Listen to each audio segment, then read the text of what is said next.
The installation process can be very easy on blind shades and shutters. It can be very difficult depending on what type of shades, blinds, or shutters, or what type of options you choose. The standard blinds have been around a long time and they're very, very simple to put up. Standard shades the same way. The most difficult one is going to be shutters because it's like hanging a door in a frame. It has to be hung perfect to be able to not only sit in the window straight without opening and closing on its own, but it also has to be in the window without rubbing on your trim and rubbing the paint off because it touches in the top corner or the bottom corner of the window. They are definitely the hardest ones to install because they require the most amount of precision and the most amount of skill to square in the window.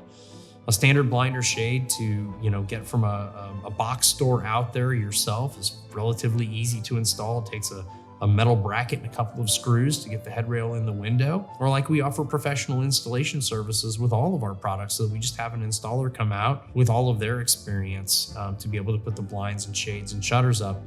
As far as installation, it doesn't go as simple as just installing the brackets. You actually have to know what you're doing to adjust the shade to work properly, hang properly, and raise and lower properly in your window.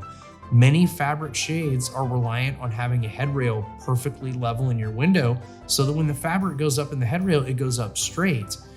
If you don't, it can tilt off to the left or off to the right, causing ripping of the fabric, which isn't covered in any manufacturer's warranty. So you're gonna have to be a lot more careful with fabric shades.